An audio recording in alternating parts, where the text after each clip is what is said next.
week.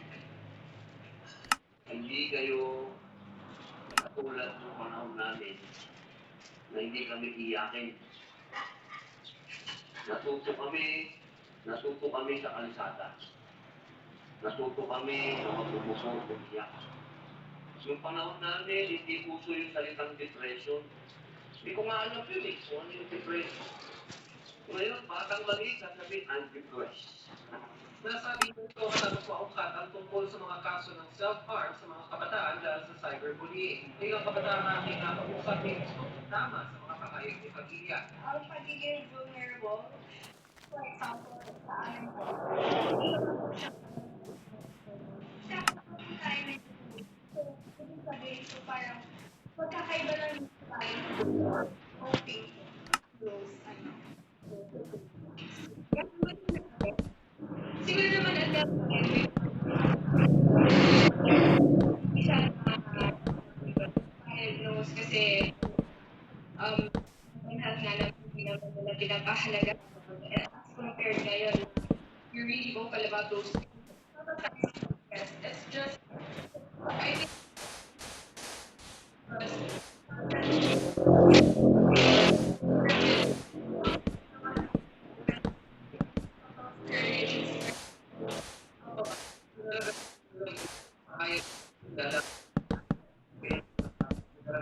Depression.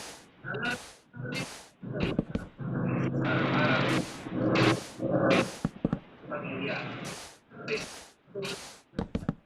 Bunga ng alam tayo.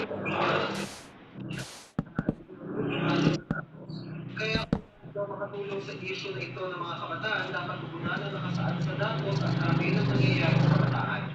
Base sa datos ng Public Health Research Institute at Institute for Health Metrics and Evaluation, nasa mahigit na 1 milyon ang cases ng mental disorder as of 2020. Sa 3 milyon ang prevalent cases ng depressive disorder. Sabi ng sociologist na si Ash Fresco, maaaring parang ng depression at anxiety, anumang edad, estado sa buhay. At hindi yan dahil sa kanila. Minsan walang kontrol ng depression. Ito ng neurochemical contribution sa katawan. Minsan ay ipagpagpagpag sa lipunan. depression as weakness is also dangerous. Depression. And sometimes we also have people who really want to be depressed because there's actually a lack of mental health structure. Mahala naman, pag-ibig wala na mainit ko. Sana Also erase other identities and demographics experience depression. It's very dangerous we're typically wanting information as weak. We are reinforcing the stigma of a particular um, mental um, condition as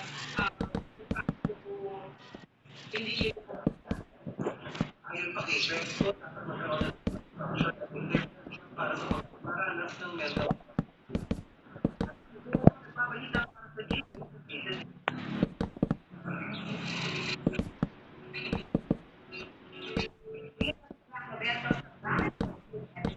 Magpakailanman bukas. Sa kwento ng kwentong sa kabila ng lahat. Managkali ko bilang teacher na mapangarap pero mananatili ang pamamahay at mababase na success. Ako daw episode na maka-expire and spread awareness about magpakailanman, ano naman kaya ang status ng puso niya in real life? wala eh. Medyo busy nga sa trabaho eh. Speaking of, di ba magkakaroon kami ng territory, meeting, kailangan natin ng condition din. Mag-ready para na. Trabaho. Me, myself, and I.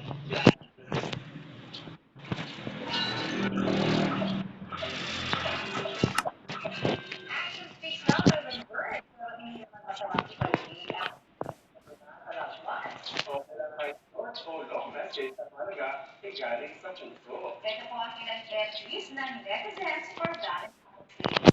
Nanay Gloria, may ay 140. Okay lang? Mister, at kanina sa anak. Ngayon, yung Kapampangan version na Kanto. Si Susan Nagduay, yung mawedding vow ay Stella sa Valentine's Day. Mahirap man o ginhawa. Simon, ka naman, single yata may advance ka sa kapatid. Alisan doon sana ng the one niya. Kasi magkukwento sa inis o sa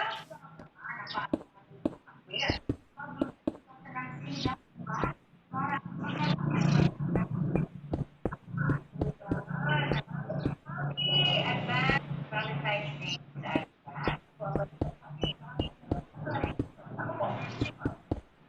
Kasama na rin po ako. Bayan. Mula sa News and News Authority ng Pilipino.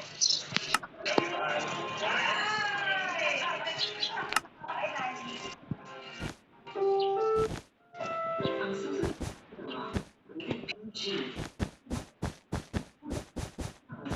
ako paano noon?